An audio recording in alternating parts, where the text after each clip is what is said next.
अब देखते हैं हम लोग दिल्ली। दिल्ली को हरियाणा ने कितनी ओर से घेर लिया? 3 ओर से दिल्ली को घेर लिया। अब दिल्ली की जनसंख्या आउट ऑफ कंट्रोल हो गई, क्योंकि ना भारत से पलायन कभी नहीं रुकता है।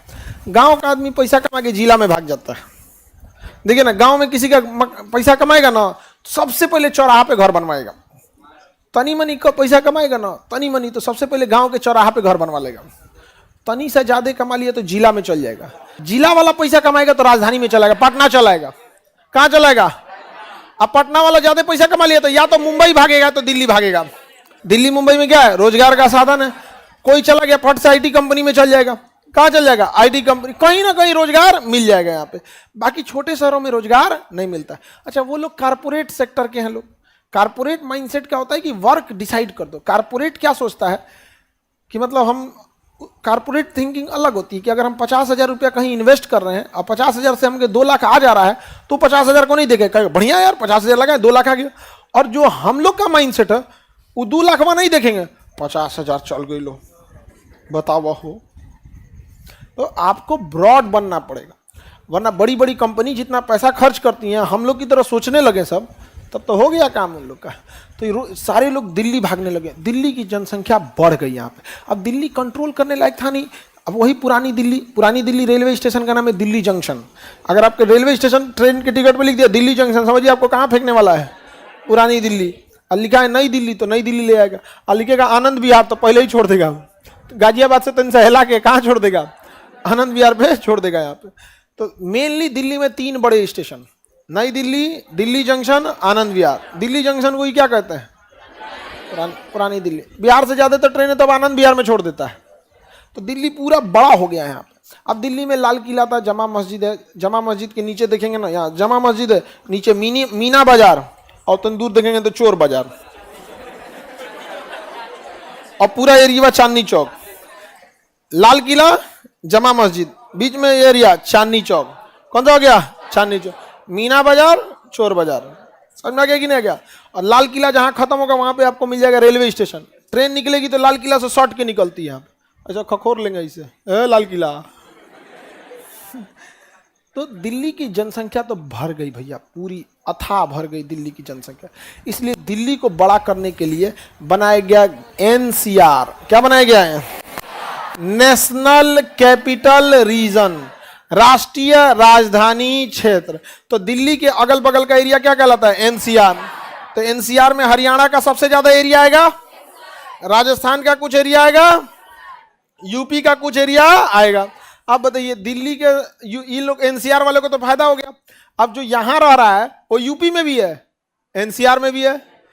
नहीं समझे? अब दिल्ली में नियम कानून बहुत ज्यादा है। जितने बड़े शहर में जाइएगा ना उतना नियम कानून बहुत ज्यादा रहेंगे, और जितने बड़े शहर से दूर रहिएगा नियम कानून उतने कम रहे। गांव में कैसनो घर बना लीजिए, कोई दिक्कत नहीं। तो बनाइए दिल्ली चाहे मुंबई में, फायर एनओसी है कि नहीं, पॉल्यूशन क्लियरेंस है कि नहीं है, एयरपोर्ट के पास है तो एयरपोर्ट अथॉरिटी का क्लियरेंस है कि नहीं है। न तो पता चला एयरपोर्ट के अगवे बना लिए जहाज, घर बना लिए ऐसे, जा अरे बेला उतारेंगे कैसे? तो बड़े शहरों में नियम है।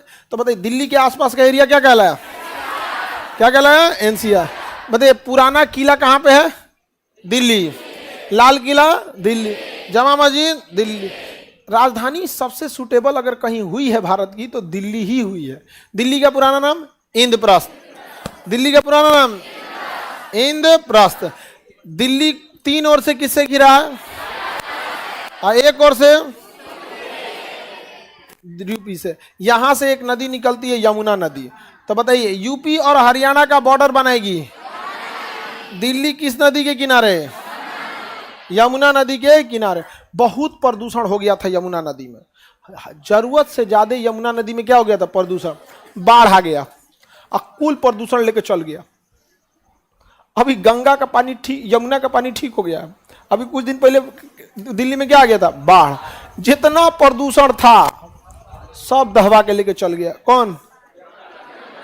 यमुना नदी। साफ हो गया पानी, फिर गंदा हो जाएगा।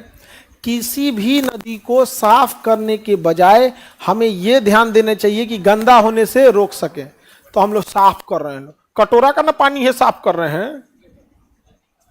अरे कटोरा में तो इंसान धूल मट्टी डाल दीजिएगा, इतनी साफ करके देखिएगा, 9 नतीजा हो जाएगा आपको। तो काहे डाले हम धूल मट्टी उसमें? तो लोगों को भी सोचना पड़ेगा, जैसे हम लोग पूजा पाठ करने जाते हैं ना, तो सोचना पड़ेगा कि कौन सा चीज़ हम गंगा नदी में डाल सकते हैं। जैसे फूल है, आप डाल दीजिए। जो चीज़ गल जाने वाला चीज़ है, मिट्टी का कोई सामान है, मूर्ति हो गया, ये उससे गल जाएगा यहाँ पे। अब प्लास्टिक डाल देंगे हम, नहीं गलेगा, तो प्रदूषण तो हम ही लोग कर रहे हैं ना। अब अगरबत्ती जलाने का, अगरबत्ती गल जाएगा, अगरबत्ती का प्लास्टिक वाला डालना भी ना, क्या जरूरत है?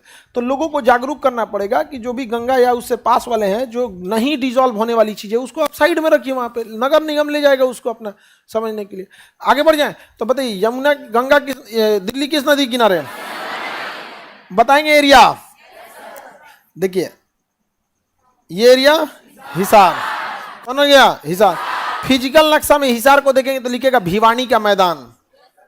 फिजिकल नक्शा में हिसार को देखिएगा तो लिखेगा भिवानी का मैदान।